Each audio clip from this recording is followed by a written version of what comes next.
മുഖ്യമന്ത്രിയുടെ മകളുടെ എക്സാലോജി കമ്പനിയുമായി ബന്ധപ്പെട്ട മാസപ്പടി വിവാദത്തിൽ പ്രതിപക്ഷം വീണ്ടും ചോദ്യങ്ങൾ ഉന്നയിച്ച് രംഗത്ത് വന്നിരിക്കുകയാണ്.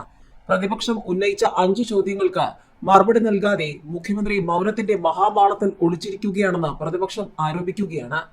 പൗരത്വ ഭേദഗതി നിയമവുമായി ബന്ധപ്പെട്ട് മുഖ്യമന്ത്രി ഉന്നയിച്ച 7 ചോദ്യങ്ങൾക്കും തെളിവുകൾ സഹിതം പ്രതിപക്ഷം 24 മണിക്കൂറിനുള്ളിൽ മറുപടി നൽകി ആരോപണങ്ങൾ പച്ചക്കള്ളമാണെന്ന് തെളിഞ്ഞു. എന്നിട്ടും മുഖ്യമന്ത്രി മാത്രം മകൾ വീണ വിജയനുമായി ബന്ധപ്പെട്ട മാസപ്പടിയിൽ മറുപടി പറയാത്തത് എന്തേ എന്നാണ് പ്രതിപക്ഷം ചോദിച്ചുകൊണ്ടേയിരിക്കുന്നത്.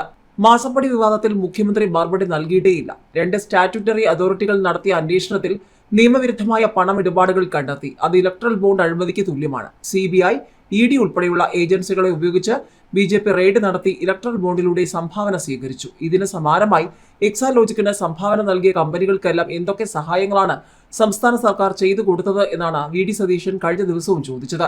നികുതി വെട്ടിപ്പ് ഉൾപ്പെടെയുള്ളവർക്ക് നൽകിയ സഹായത്തിന് പകരമായാണ് എക്സാലോജിക്കിന് പണം ലഭിച്ചത്. AI ക്യാമറയെക്കുറിച്ചും K-ഫോണിനെ കുറിച്ചും ചോദിച്ചാൽ മുഖ്യമന്ത്രി മറുപടി പറയില്ല. ഇനിയെങ്കിലും മാസപ്പടി വിവാദത്തെക്കുറിച്ചുള്ള പ്രതിപക്ഷത്തിന്റെ ചോദ്യങ്ങൾക്ക് മുഖ്യമന്ത്രി മറുപടി നൽകാൻ തയ്യാറാകണം. കൈകൾ ശുദ്ധമാണ്, മടിയിൽ കരമില്ല, റോഡിൽ കുഴിയില്ല എന്ന് പറഞ്ഞിട്ട് കാര്യമില്ല. ചോദ്യങ്ങൾക്കുള്ള മറുപടിയാണ് വേണ്ടതെന്നും പ്രതിപക്ഷം പറയുകയാണ്. നവകേരള സദസ്സിന് ചെലവഴിച്ച തുകയുടെ കണക്ക് പുറത്തുവിട്ടിട്ടില്ല. നിയമസഭയ്ക്കകത്തും പുറത്തും ചോദിച്ചു. സർക്കാർ സഹായം കൈപ്പറ്റിയ ആളുകളാണ് പണം കൊടുത്തത്. കാശ് കൊടുത്ത മുഴുവൻ ആളുകളുടെയും വിവരങ്ങൾ വെളിപ്പെടുത്തണം. സർക്കാർ സ്വന്തം ഉത്തരവാദിത്തങ്ങൾ മറന്നു. ആശുപത്രികളിൽ ഒരിടത്തും മരുന്നില്ലെന്നും VD സതീശൻ ആരോപിച്ചിരുന്നു. ഒരു ചോദ്യത്തിനും മുഖ്യമന്ത്രി മറുപടി പറയുന്നില്ല എന്നാണ് പ്രതിപക്ഷം ആരോപിക്കുന്നത്.